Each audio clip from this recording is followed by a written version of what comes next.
কোনো সাহাবীর চামড়া পুড়িয়ে দেওয়া হয়েছে, কোনো সাহাবীর জ্বলন্ত আগুনের মধ্যে শুইয়ে দেওয়া হয়েছে, কোনো সাহাবীকে পৈতৃক সম্পত্তি থেকে বঞ্চিত করা হয়েছে, কোনো সাহাবীকে ঘরের মধ্যে বন্দী করে রাখা হয়েছে, কোনো সাহাবীকে শুল দণ্ড দিয়ে হত্যা করা হয়েছে।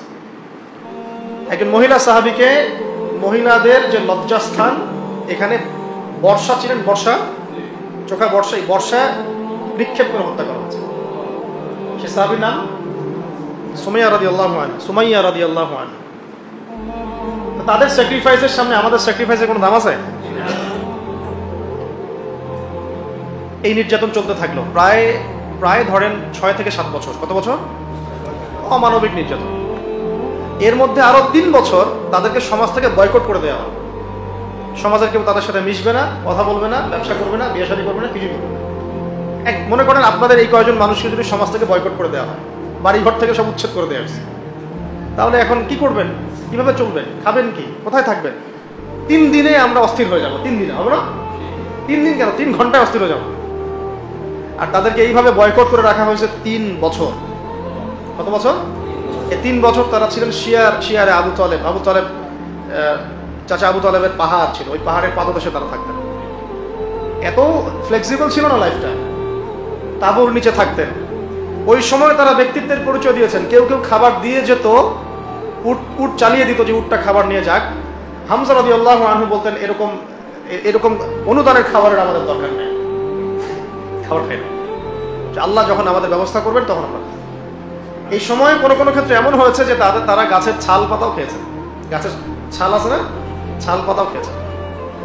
ওই সময় অনেক সাহাবী গর্ভবতী ছিলেন, সন্তান প্রসব হয়েছে, বাচ্চাকে দুধ দিতে পারছিলেন না। আপনারা কি অনুভব করতে পারছেন সিচুয়েশনটা কেমন ছিল? আমিও আসলে ব্যাখ্যা করতে পারছি না। তো এই অবস্থা ছিল 3 বছর। এরপরে আল্লাহ রাব্বুল আলামিনের পক্ষ থেকে সাহায্য আসলো, এই বয়কটটা উঠে যায় অলৌকিকভাবে। তাদের চুক্তিনামাটা আল্লাহ পাক পোকা দিয়ে খাইয়ে দিয়েছেন। কাবার মধ্যে লটকানো ছিল এটা। এই পুরো বিষয়গুলোর পিছনে কারা ছিল? আবু জাহেল, আবু লাহাব, উতবা, শাইবা, রাবিয়া, আশনাক বিন শারিক, এরকম কিছু নেতা। এই নেতারা কি নবীকে দেখে নাই? নবীর কোরআন তেলাওয়াত শোনে নাই? সাহাবীদেরকে দেখে নাই? নবী সাল্লাল্লাহু আলাইহি ওয়াসাল্লাম কি তাদেরকে দাওয়াত দেন নাই? তাদের কি দুনিয়াবী সম্পত্তির অভাব ছিল? তাদের কি রাজনৈতিক ক্ষমতার অভাব ছিল? নবীজি উল্টা বলেছিলেন, আপনারা যদি ইসলাম কবুল করেন, শুধু আরব না, পুরো বিশ্বের শাসনকর্তা হবে, শাসন ভাগ পাবে। পরবর্তীতে ইসলাম সারা বিশ্বে ছড়িয়ে পড়েছিল না?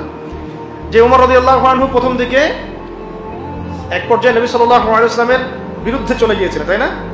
একটা বর্ণনা আছে না যে তাকে হত্যা করার জন্য খোলা তরবারি হাতে গিয়েছিলেন। ওই ওমর রাদিয়াল্লাহু আনহু যখন ইসলাম কবুল করলেন, আল্লাহ পাক তাকে খলিফা বানিয়ে দেন নাই?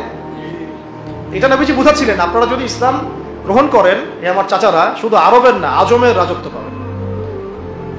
শুধু লা ইলাহা ইল্লাল্লাহ সাক্ষী দেন, ব্যাস।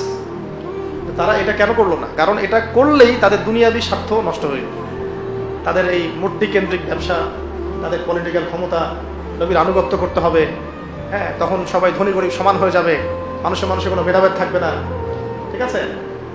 ওদের মন গড়া অর্থনীতি চলবে না, ওদের মন গড়া সংস্কৃতি চলবে না। এক কথায় কোরআন এবং সুন্নাহর সামনে আত্মসমর্পণ করতে হবে। ব্যাস, এই কারণেই তো তারা করলো না।